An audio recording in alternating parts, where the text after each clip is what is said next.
फूलपुर एक खूबसूरत और शांत गांव है। यहाँ के लोग सादा जीवन जीते हैं। इसी गांव के एक छोटे से कच्चे घर में विजय और प्रिया रहते हैं। विजय के पास पैसे नहीं हैं, लेकिन उसके हाथ में एक जादुई स्वाद है। विजय एक पुराना लोहे का ड्रम काट कर तंदूर बना रहा है। उसके चेहरे पर कालिख लगी है। प्रिया हाथ में झाड़ू लिए बड़बड़ाती हुई आती है। हे भगवान, मेरे तो कर्म ही फूट गए। पूरे गांव के आदमी खेतों पर काम कर रहे हैं और एक मेरे वाले को देखो, लोहे के ड्रम से कुश्ती लड़ रहा है। विजय चेहरा पोंछते हुए मुस्कुरा कर कहता है, अरे प्रिया, तू समझती क्यों नहीं? ये सिर्फ ड्रम नहीं है, मेरी किस्मत का दरवाजा है। जब इसमें कोयले की आंच पर मेरा मसालों वाला चिकन सिकेगा ना, तो पूरे फूलपुर गांव की नाक इसी तरफ मुड़ जाएगी। प्रिया ताना मारते हुए कहती है, हाँ, पिछली बार जब तुमने चाट का ठेला लगाया था तब भी यही कहा था। नतीजा क्या हुआ? सारा गांव तो नहीं आया, पर तुम खुद 8 दिन तक अपनी ही चाट खाकर पेट पकड़ कर बैठे थे। वो तो पुदीना खराब था, पर इस बार विजय का स्पेशल तंदूरी चिकन बनेगा। देखना, पैसों की बारिश होगी। प्रिया थोड़ी नरम होकर कहती है, बारिश का तो पता नहीं, पर कर्जा लेकर तुमने ये जो काम शुरू किया है ना, अगर नहीं चला तो मैं मायके चली जाऊंगी, बता दे रही हूँ। विजय का ठेला सज चुका है। तंदूर से धुआं और बेहतरीन खुशबू उठ रही है। जग्गू मजे से एक प्लेट लेकर खड़ा है। जग्गू चिकन का एक टुकड़ा खाते हुए आंखें बंद कर लेता है। विजय भाई, कसम से ऐसा लग रहा है जैसे किसी ने मसालों का जादू कर दिया हो। क्या स्वाद है। विजय खुश होकर कहता है। सच में जग्गू? तो फिर पैसे निकाल, 50 रुपए प्लेट। जग्गू अचानक खांसने का नाटक करते हुए कहता है, अरे भाई, दोस्त से पैसे लेगा? मैं तो तेरा बोनी करने वाला ग्राहक हूँ। मेरा आशीर्वाद ही तेरी कमाई है। तभी वहाँ से हेमा मौसी गुजरती है। उन्होंने नाक पर पल्लू रखा हुआ है और वो कड़क आवाज में कहती है, ये क्या तमाशा लगा रखा है बीच रास्ते में, और ये कैसा धुआं है? मेरे रेशमी कपड़े काले हो गए इस धुएं से। विजय हाथ जोड़कर कहता है, प्रणाम मौसी, तंदूरी चिकन का ठेला लगाया है, आप भी चक्कर देखिए, एकदम साफ सुथरा है। हेमा मौसी गुस्से में कहती है, मैं और सड़क किनारे खड़े होकर खाऊंगी, वो भी तुम्हारे इस काले तंदूर से? राम राम, पता नहीं कैसे गंदे हाथों से बनाया होगा। इसे यहाँ से हटा, वरना सरपंच को बोलकर उठवा दूंगी। हेमा मौसी बड़बड़ाते हुए चली जाती है। विजय का चेहरा उतर जाता है। जग्गू मुंह में चिकन चबाते हुए कहता है, अरे तू टेंशन मत ले विजय, मौसी का तो काम ही है जहर उगलना। तू मुझे एक पीस और दे दे, मौसी के नाम का। दोपहर का समय, ठेले पर एक भी ग्राहक नहीं है। विजय उदास बैठा तंदूर की राख को रेत रहा है। तभी प्रिया वहां खाना लेकर आती है। विजय की उदासी देखकर उसका दिल पसीज जाता है, लेकिन वो जाहिर किए बिना कहती है, क्या हुआ तंदूर राजा, आज भी खाली हाथ? विजय निराशा से कहता है, पता नहीं प्रिया, जो एक बार खाता है वो तारीफ बहुत करता है, पर मौसी ने गांव वालों में ऐसी बात फैला दी है कि मेरा ठेला गंदा है, इसलिए शरीफ घर के लोग यहाँ आते ही नहीं। प्रिया खाना परोसते हुए कहती है, तो तुम क्यों हार मान रहे हो? अरे जनाब की खटास कुछ ही दिन रहती है, पर स्वाद की मिठास हमेशा याद रहती है। अपना काम ईमानदारी से करते रहो। लो, पहले खाना खा लो।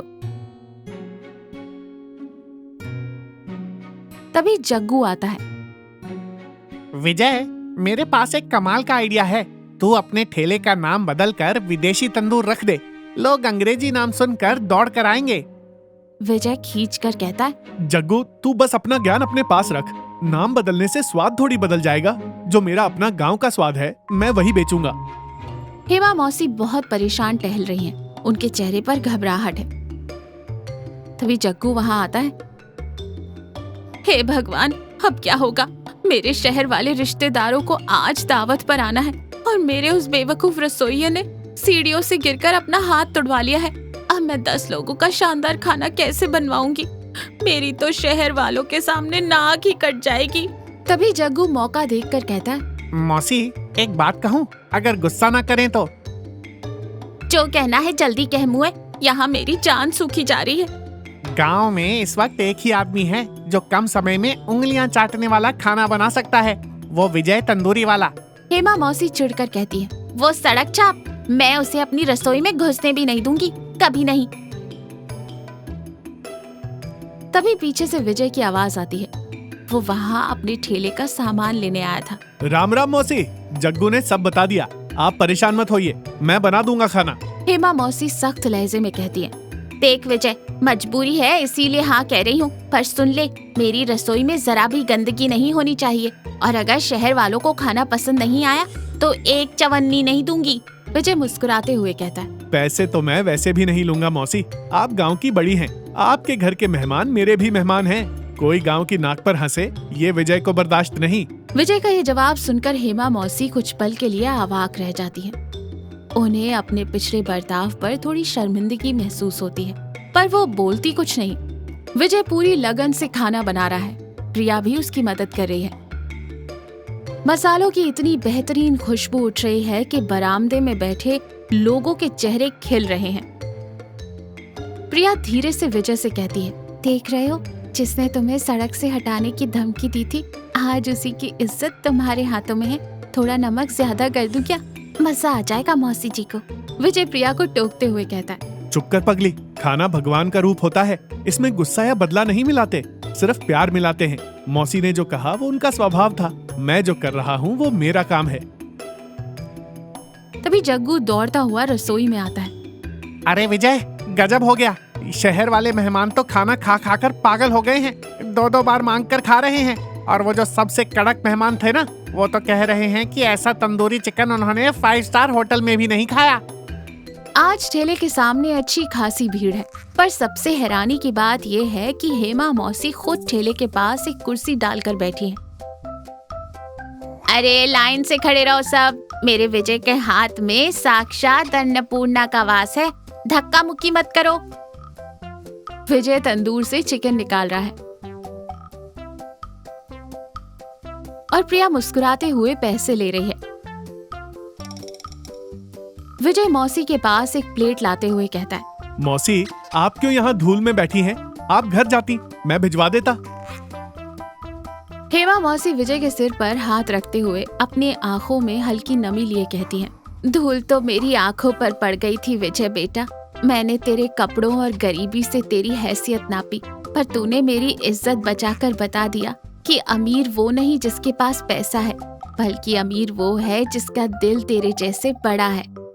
हेमा मौसी अपने हाथ में लिए लिफाफे को विजय की तरफ बढ़ाती है। ये क्या है मौसी? कल की दावत के पैसे नहीं है ये इस ठेले को एक पक्की दुकान में बदलने का एडवांस है। अब मेरा बेटा सड़क पर नहीं, अपनी दुकान में तंदूर जलाएगा, और हाँ, हफ्ते में एक दिन ये मौसी मुफ्त में खाएगी, बता दे रही हूँ। जग्गू पीछे से कूदते हुए कहता है, और जग्गू हफ्ते में 7 दिन मुफ्त खाएगा ना विजय? प्रिया हंसते हुए कहती है, तुम पास आकर दिखाओ जग्गू भाई, तंदूर में चिकन की जगह तुम्हें ही सेक दूंगी। सब जोर से हंस पड़ते हैं। विजय खुशी से तंदूर की तरफ मुड़ता है।